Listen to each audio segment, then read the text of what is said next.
Hello everyone, my name's Stonesy Boy and welcome back to Stonesy Reads. So today we're reading 23 pages and this is the second longest recording, or technically it's tied because the other one's 23 as well. So it's going to be kind of weird, but that's okay because, we're in it to win it, baby. Anyways, we can just relax and stay calm. Alright? Breathe in, breathe out. Because we don't have to waste much time. See, it's already 40 seconds and I'm not starting the reading yet. It's good, because this is already going to be a long recording, I already know it. So, before we begin, let's start, if that made any sense. Chapter 14, Discovered. Creighton's experience had borne fruit. After sending the two captured piglins through the portal time and again, the advisors had determined the rough amount of time the piglin could survive in the poisoned world before succumbing entirely. It wasn't long. Fortunately, neither of the piglins had perished, and both of them had recovered quickly once returned to the Nether. Creighton wasn't sure it was because the Nether had some sort of healing property for piglins, or the other world lacked something the piglins sorely needed. But they supposed that was a matter of definitions. The next step was figuring out some way to protect the piglins from the effects visiting that other world. Creighton had a scant few leads to go on. The ancient legend scrawled on the wall in that cave on the other side of the portal seemed to indicate the Nether ward played an important role in the solution, but it didn't seem like those drawings ever showed exactly how that worked. Neither the piglins who had forced to walk through the obsidian portal had lasted nearly as long as Creighton had during the research visits. While Creighton had decent enough ego or intelligence, they didn't think that there was anything about them physically. The other piglins would have been able to withstand the sickness over there much better than the advisor had. So what was the difference? Creighton suspected it was a lingering effect of the potion of healing that Farnham had given to them. Perhaps the potion had imbued them with some sort of protection that kept the illness away. Reluctant to endure such experiments on their own person while they already had other perfectly decent subjects at hand, Creighton nevertheless returned through the portal to see how long they lasted now. It had been days since they had been back there, and any residential effects of the potion should have long ago faded away. Despite that, when Creighton walked into the cave, they didn't get sick. Not right away, not like the other piglins at least, but faster than before. Had the potion of healing only partly worn off? That seemed likely for so much time. Maybe there was something else at work, something that Creighton had been paying attention to. The advisor took off their pack and emptied their pockets, laying everything on the ground before them. Nothing there looked like it would be particularly effective as proof against what the Outworld did to the piglins, but Creighton knew that they had put aside their assumptions and gave it a shot anyway. They took a deep breath and walked into the overworld again.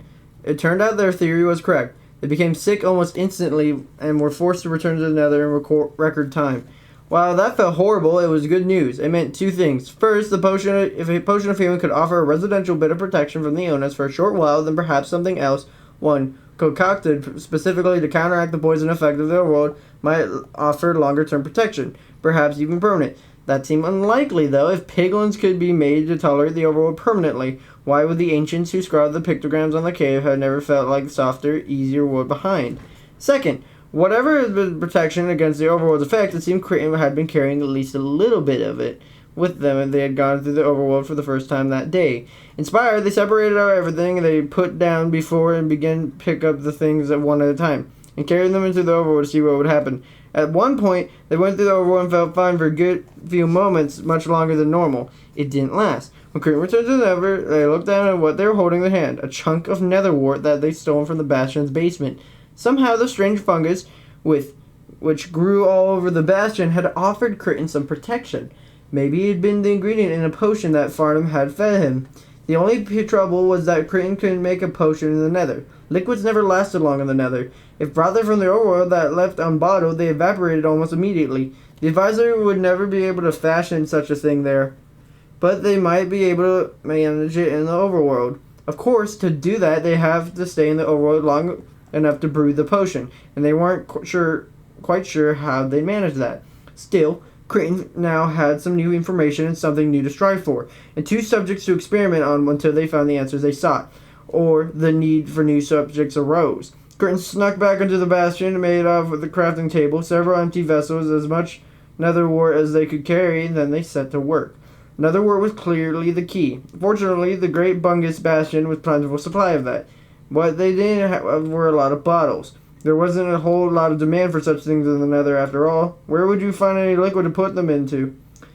Despite that, Crane managed to find a new hidden chest in the basement. Things that might have once held potions long ago. Had they been used by those ancient Piglins in the drawings? The ones who maybe had built the bastion too, or had someone bartered with overworlders for them long ago, had thrown them down here once whatever had been inside them had been drunk. Crane was sure they would never know, but they were happy to have found it either way. They also discovered a bucket stored with bottles, and they swiped that too. To start their experiments, Crane made a frame of netherwort and hung it around their neck. To their delight, it gave them a good deal of time in the overworld before they began to feel ill.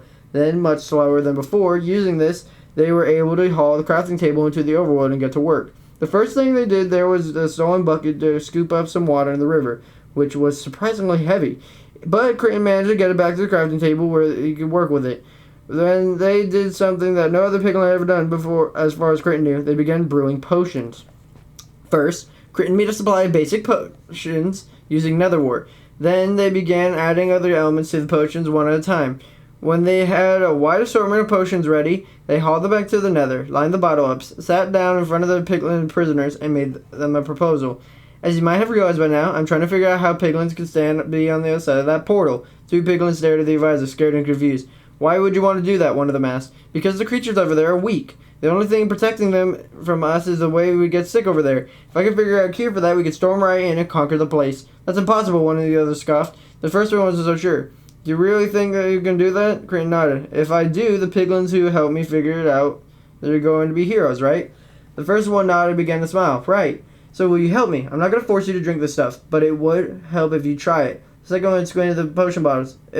Are they poison? The first one sneered at their friend. Those are cure the poison, stupid. I'm not stupid. You are if you think those are poison. Then I'll drink them. No, I'll drink them. They both turned toward Crane. Me first. No, me. Crane smiled at them. You'll both have a turn. The advisor loosened the bonds on both the subjects and handed each potion to test. Once they drank it, Crane prodded them to go through the obsidian portal. First few trials didn't produce much success at all. The subjects managed to tolerate the time in their overworld for longer, but not for any real length of time. Still, this gave Crane hope that they were on the right path, and they kept experimenting despite the subjects' complaints of sour bellies and general exhaustion. Eventually, after countless tries, Crane came upon a formula for this vital potion they believed was, well, if not correct, at least, the best they could do in the time with the material at hand. But the subject had become progressively sicker throughout the week, and they weren't nearly as happy about all of this as they had been when Crane had launched this project with them. The smart thing to do might have been to head back into the bastion and procure a new subject or two, but Crane worried that they might have already pushed their luck too far with the previous visits. As many things that they'd taken, not to mention the two current subjects themselves, someone was bound to notice. The advisor didn't want to increase the likelihood of that to happen. Instead, Crane decided the time to test the potion personally had finally come. They were healthier at the moment than ever of either of the subjects, and, more to the point, Crane needed to confirm the effects of the potions were more than a simple timing data would permit. Stay here, Crane told the subjects while making final preparations experiments. I shouldn't be gone too long. Hoping to take that statement a lie, Crane drank down the entire potion they had pinned all their hopes on, steeled themselves for a moment as they felt a rush through them, and then stepped through the obsidian portal swirling purple field.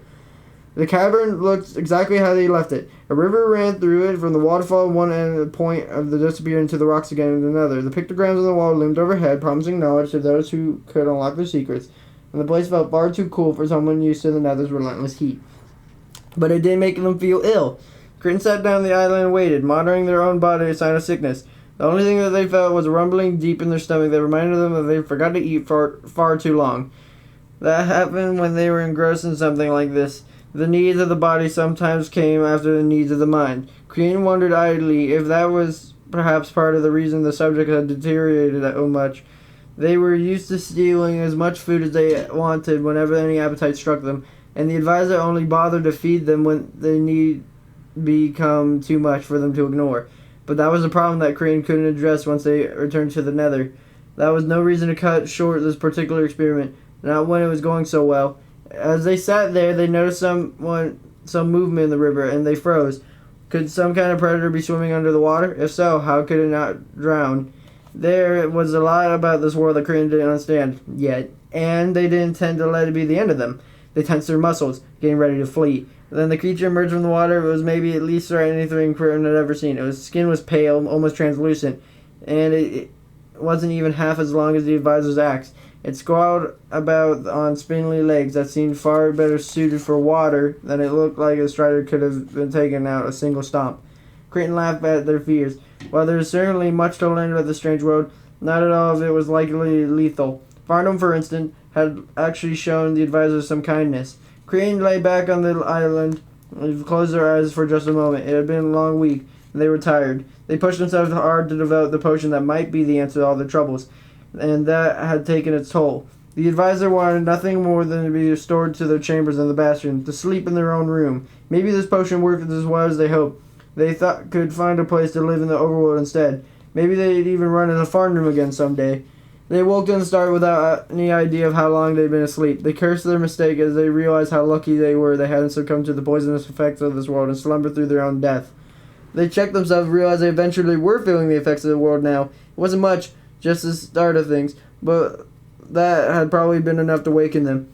They needed to get back to the nether fast. They stood up and took a glance around to see if they had forgotten anything. They noticed that the pale creature had come up to greet them and the water was gone. But it was probably for the best. When they strode through the visiting portal, reminded themselves to feed the subjects, or shouted them if they had caused a trouble during the advisor's absence. The first thing Crichton noticed as they emerged in the nether was the subjects were gone. The advisor had left them sitting in front of the portal together, and they were no longer there. Crichton started to wonder if the two hapless piglins had finally managed to escape of their own, or if someone had helped them, and what it might mean for Crichton. That's all got cut short before advisor could ponder much further, and the second thing Crichton noticed had leaped out of the shadows, knocked their axe from their hand, and plucked them out of the throat. Well, Ubgub said with an evil chortle. You've been busy, little piglin, haven't you? Chapter 15. Thinking. Business had never been better at the zoo. Visitors came to check out the strider from all over the area. It seemed like everyone in town had been there at least once, if not twice. Farnham's friends had been so helpful at every point and proud of them and so happy for his success. But if he was honest with himself, the zoo's new sparkle was already starting to fade. He recognized it in the face of the visitor who had seen everything that Farnham had to offer there and yearned for something new, and in the size of his friends, and they took a moment every now and then to gaze toward the horizon with wistful expressions, thinking of the adventures that still awaited them out there. Farnham that lived with the zoo being a failure for a long time, and he wasn't eager to go back to those days, nor did he want his friends to leave for greener pastures again. Not yet, at least. He had to do something about that, and he knew just what it must be. He had to return to the nether. He could find something new for the zoo. Maybe he could even find the axolotls he'd been chasing after on the way. It didn't really matter, as long as he could bring something different back to his place and refresh the novelty of the zoo once again. He thought about just sneaking out of town on his own and not telling anyone as he was leaving, but he couldn't bring himself to do it. First of all, he couldn't just abandon the zoo and to his friends like that, not after everything they'd done for him to help make it into what it is today. Second of all, the underworld still scared him, and the nether was actually worse. If he was going to go back there, he needed some help. He waited until the zoo was closed that night and they had finished eating before relaxing. He brought the subject up. I've been thinking, he started. Oh, Mike recovered a smile and laughed. I know that look.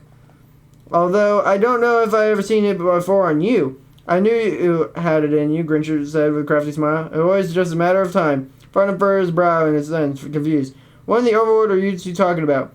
Micro pointed at him. Ambition. The word shocked Farnham. What? She's not insulting you, Grinch said earnestly. She's just pointing it out. I have ambition. Farnham opened his arm and encompassed the entire zoo. I mean, I built all this, right? You did, Grinch said. I mean, we helped, but we all help each other in all sorts of ways. It's just yours, all yours, but until you brought that strider back with you, you always seemed kind of, humble? Farnham wanted the man of the adventure to explain himself, but he already knew exactly what Grinch meant. He had some same thoughts himself. He let his fears of the world beyond the edge of the town keep him there and keep him focused only on the animals he could find in the area. He had wanted to bring them back and feature more exotic animals, but he hadn't wanted to go find them himself. Sometimes his friends had come back to the Dravels and reported to see all the sorts of amazing creatures to him, but had all done what whet his appetite. After never going looking for them, or even asked his friends to try to bring anything back to him, now though, having finally had a taste of such things, he wanted to go back out and try it again, even though the first time had nearly gone into fatal disaster. Maybe that's why he still didn't feel good about venturing forth on his own. He wanted his friends by his side. He decided to start over. I've been thinking. Grinch had opened his mouth to interrupt, but Mike required him a steely glare. That the Strider only represents the beginning of what I'd like the zoo to be. If I'd like to bring all sorts of new creatures to share with our visitors, to that end, I'd like to return to the underworld to see what kinds of creatures we can find. I'd love to explore that cavern we found before I swept up into the waterfall, and even the nether beyond that. If anything stopping us is me, then, well, there's nothing stopping us. The smiles of the others' faces dimmed when Farnham mentioned returning to the nether. You're not thinking of going back over the waterfall, are you? Grinch had asked. Even for seasoned pros like us, it's wildly dangerous. Farnham knew that the us in the case meant the well-traveled friends and did not include him. As far as I know, that's the only way to get back to the nether, right? So, I think we'll have to get back there eventually. I did dig a pass all the way back from the surface. I would hope to find the top of the end of it again. Did you mark it somehow? Micah had hopefully, but doubtful note in her voice. Farnham blushed. I didn't think of it. I was just so relieved to be back in the overworld. Grinchard waggled her head from side to side. That makes it harder, but not impossible. There's a much easier way, though, to get to the nether, I mean. How's that? Farnham didn't know much about the nether outside of he'd read in books. And the odd story there and there. Micah goggled with the explorer. Seriously? You have to be kidding. Grinchard laughed off the concerns. Why would I kid about something like that? I mean, just think about it. Look around the zoo. It would be so easy. Farnham still had no clue what they meant. What was easy? Easy? Micah arched an eyebrow. To set up? Sure. But once you got it going? She grimaced. I don't know. Farnham slapped his hands on the table, gathered his attention. What are you talking about? Building our own obsidian gate. Grinchard said the same way Farnham might have suggested putting up a new animal enclosure. You can do that? Grinchard gave him a firm nod. Can do. We could even put it right here in the zoo. Farnham realized why Micah had been staring at the explorer in shock. But he felt himself doing the same thing. Is that wise? Grinchard chuckled. I don't know about wise. It's probably wiser than hauling yourself back down to the so-called underworld to find the gate you already know about, though. How? Farnham realized the getting too excited took a moment to study himself. I mean, how do you build something like that? To Farnham, the portal he passed through seemed like one kind of monumental magic that had been built in ancient times by mysterious people who long since been lost to history. The idea that anyone could just build one whenever they want seemed ludicrous. It's right here in the name, Grinchard explained. Obsidian portal. It's really just a doorway made out of obsidian. You set it up in the night of the fire, and boom, a portal to the nether. But where are we going to get that much obsidian? I've never seen that much of it in one place before. Micah sighed. That's because you've never gone far out of town before. If you spend as much time mining as I have, you'd probably know it's not all that rare. I come across it in my job all the time. Farnham felt his hope is rising. So we just need to go out and gather enough obsidian to build a portal's frame. We can do that, right? Grinchard gave him a non-committal shrug. Sure, you could do it that way. If you want to do it the hard way, well, it's the easy way. Micah laid it out for him. You can make your own obsidian right here. Farnham found it hard to swallow. Obsidian is a volcanic rock. It's formed when lava cools quickly, like when it runs into water. And we have a steady supply of lava right here in the zoo. Right, said Grinchard. So we just add water and presto, obsidian. Farnham sat back in his chair, stunned. And that's it? Why doesn't everyone have an obsidian portal in their backyard then? Micah screamed in their seat. Well, it's not that easy as Grinchard makes it seem. For one, you can't mine obsidian without a diamond pickaxe, and those it can be hard to come by. But if you have one... But you have one. Micah's lips curled at the ends. Of course, I am a professional. So that's not stopping us. What else? If you build a gateway to the nether, you be careful with it. If you can go through it inside, things can come over from there too. And you can imagine how badly that can go. But if we're careful with it, if we shut it down when we're not using it, Micah shrugged. It's safer, but safe. Nothing's safe when it comes to the nether. But for what we want to do, it's safe enough, Grinchard said. We could build it right here in the zoo and make sure no one comes by and activates it by accident. Farnham scratched his chin. But it sure sounded a lot safer than trying to find that other obsidian portal. A lot more convenient, too. Alright, let's do it. Chapter 16, Salvation. Ugub hurled Crit to the floor in the great Bungus' throne room, bruising the advisor's knees along with their pride. I found this lava chewer skulking around the pit at the end of the secret passage of our storeroom. They've been stealing from us since they fled from our righteous anger. Bungus didn't look nearly as mad as the last time Crichton had seen him. Having had time to cool off, the Piglin leader seemed more curious than anything else. You always were a cunning little Piglin. What have you been doing out there in the nether? Crichton took a moment to stand up and dust off the clothing. Ugub immediately lost patience with them and shoved them back to the floor. I found the little traitor coming back through an obsidian portal. Yeah, that got Buggins' attention. The leader sat back in his chair and marveled at the advisor. Even after all this time, you never failed to surprise me. What did you discover on the other side of that portal? Crane considered keeping the results of exploration experiments private, but they knew that it wouldn't lead to. If Albigov had their way, they'd throw Crane off the top of the bastion this time and watch to make sure the vicious mobs in the nether made a meal out of his results. I got to continue my work on the project that I know will be the most important to you, and I would complete it too if this fool hadn't interrupted me in the most possible moment. Enraged, Albigov smacked Crane across the back of the head, preparing to do much worse to them, but the great Bungus held up his hand in order to stop. Let him keep talking. Crane snorted at Albigov and got up to dust their clothes off again. The obsidian portal leads to a long-forgotten cave in the other world, and the wall there covered in images that record the story of the legendary Piglins who invaded that world so long ago. Bungus cocked their head at the advisor, intrigued and suspicious. Which legends? You know the ones. We heard them when we were little. About how the great Piglin warriors invaded a strange, bright land filled with easy battles and endless gold. The leader grunted in approval. I do remember. A whole new land that we're banished from. And you found a way to reach it? It was Critten's turn to be suspicious now. But there was no way about for them before. They knew. Yes. Bunga's eyes grew wide with excitement, and he began to drool over the possibilities this news brought him. Yes, this is just what I've been looking for. The statement threw Critten off just a little bit. But when they said the researcher was important to Bungus, they'd just been trying to buy a bit more time. But now it seemed like they might have been more right than they knew. Rather than revealing their ploy, they waited for the great Bungus to continue.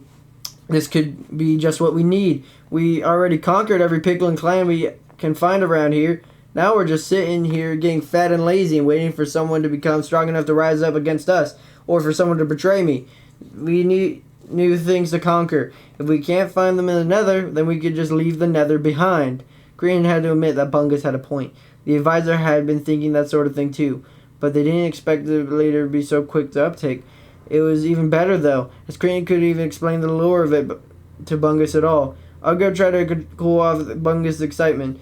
It's not that simple. The world beyond ours is poisonous to us, the brute stabbed the finger Crane. This one kidnapped 2 of our people and forced them to enter that world over and over and over until they nearly died.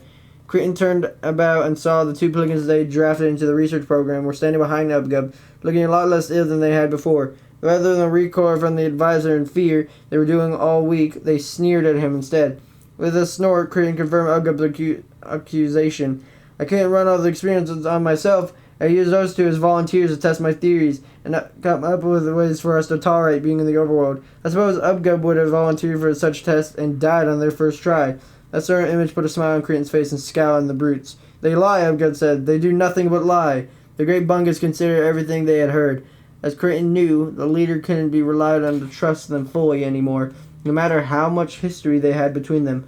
But the notion that Critten had figured out a way for Piglins to escape from the nether in a whole new world ripe their plunder, it was simply too tempting to just throw aside.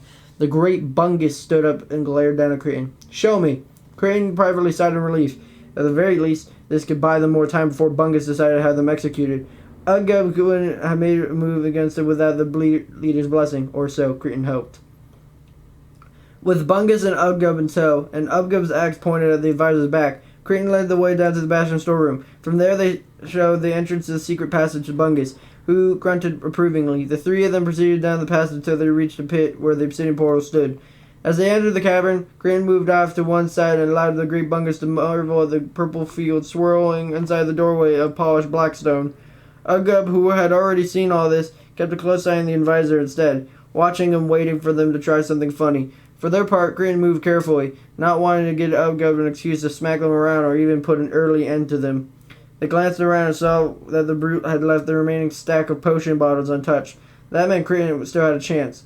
This is the portal that leads to the overworld, Bungus said suspiciously. It does. It brings you into a cave in the underground portion of the world, and from there you can reach the surface. You just have to dig your way out. Show me. Critten moved toward the portal, but Ubgub cut them off. They're not telling you the whole truth, great Bungus. If you go into the other world, it makes you sick. I already said that, Critten protested. Were you not listening, or are you just stupid? Bungus cut them off and chopped his hand. But you have been working on a cure for the sickness? Critten nodded. I finally cracked the secret. It works well. Do not drink anything they give you. It'll be poison, said Ubgub. You cannot trust them. You cannot trust Ugga, Crichton said to Bungus. They've been undermining me ever since we took the Bastion. They only want to get me out of the way so they have a clear shot at overthrowing you and taking your power. Enough, the great Bungus roared. Crichton, you will take this cure of yours and divide it in half. Then you will take your portion of it first. Ugga, you will shut up. Crichton frowned. Cannot make the cure here. It requires water. You lie, Ugga said. There's no water here. Crichton pointed at the portal, but there is over there. More water than any of us had ever seen. And I can make all the cure we need with it. You cannot trust him, Ugga protested. Bungus backhanded Ugga across the chops. Shut up. The group clamped their mouths shut and let their fury at their humiliation shine through their eyes. The leader glared at Crichton, suspicious. You will do this here. I cannot. The cure evaporates almost instantly in the nether. You have a bottle of it ready here? Crichton nodded and pointed at one of the bottles sitting in front of the portal. Just this one. You could drink. We could both drink from it. It's a trick, Ugga said, although the brute clearly did not figure out how. They were just absolutely sure that Crichton could not be trusted. When it came to protecting Crichton's life, they had to admit that Ugga was right. If they could have figured out a way to poison Bungus while drinking the same bottle from them, they would have done it for sure. You go first, Bungus said to Crichton. The advisor hefted the bottle in front of them and then offered it to Ugga, unless you'd prefer to try it. The brute growled at Crichton, but said no more, as they annoyed the great Bungus enough already that day and didn't need to press it further. Go ahead, Bungus said the advisor. Drink. I will, but it would be better for us to go through the portal first so that you can feel the sickness for yourself. Why would I do that? If we drink the potions before we go through the portal, you will not feel the sickness at all. You might think the potion is pointless. Bungus nodded, understanding. They squinted the smaller Piglin. And you want to show me what I needed, and by extension need you? Crichton smiled in agreement. While their long-lasting alliance with each other had frayed, they had followed each other well.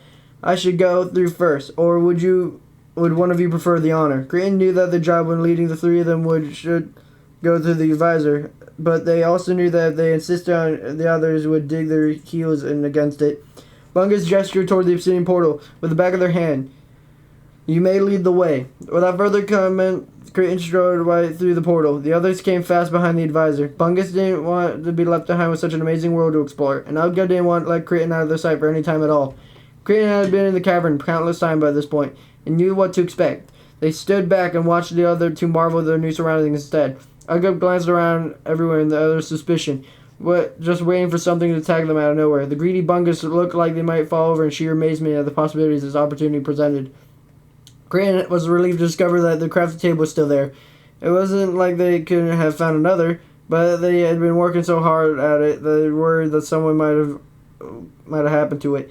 While we're waiting, let me show you how I make the cure. Crichton, no tricks, Ugga snapped. Bungus, who was too busy being astonished at everything, simply waved for Crichton to go ahead with it. Under the watchful eyes of Ugga, Crichton set out to make another bottle of the cure as quickly as they could. When they were finished, they corked it up and presented it to the others. It's that simple, Bungus said, trying to appear as they understood everything Crichton had done. You just need to know how to prepare all the ingredients in the right proportions in the right order. Bungus gave them a nod of approval. Ugga just grunted, sure that Crichton was preparing some type of trip. The three of them stood there and waited for a long moment of unforgettable silence.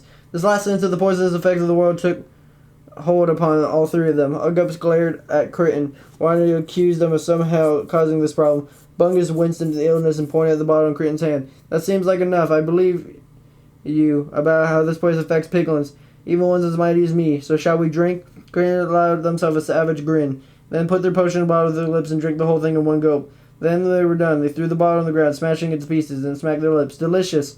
Ugga groaned out loud, wanting to smack Crichton again, but too ill to make the effort. It's a trick. Bungus scowled at the advisor in dismay and apparent betrayal. What have you done? As the others began to clutch their bellies in pain, Crichton stuffed the other bottle of a cure in their pack and turned to flee. They sprang straight for the passageway to the overworld that Farnham had carved out. But they kept running as if the Ender Dragon itself was on their heels. Well, yep. Well, that's one heck of a reading. So, yep, that's the end of that.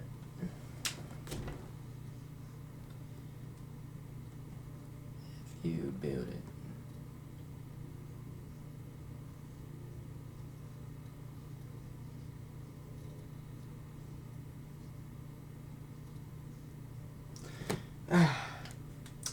So he actually did trick them. I thought he was going to be allies with them and then, you know, skabing skaboom and then boom on it. Still, I'm still trying to find the other animals. Like the chicken, the LA. I'm assuming the big guy down there with the mace that we were talked about last time is the Great Bungus, I guess. We know... See, the horse and the LA are both from story mode. Or from Legends. The axolotl and strider from the zoo. So we're looking for a wolf. I would say a fox, but that's too tall of the legs. A bunny and a chicken. So that's going to be interesting. But, yeah, maybe this is just, like, after the fact and then blah, blah, blah. Or maybe there's going to be a third story going with it. Or, I don't know. But, yeah, I hope you guys have a super fantastic, wonderful day. People like, be efficient. Make sure to like, comment, and subscribe. Oh, before we go, tell me what the plan. Do we have enough time for one last dance? We're doing 123. Anyone get that reference, by the way? To 140, but in reality, it's either 143 or 135. So, 143. 143. Oh, and the second. Boop. So that's exactly 20. So biddy-bidoo, you know? But yep, I hope you guys have a super fantastic, wonderful day. Be polite, be efficient, and I'll see you guys next time. Bye-bye.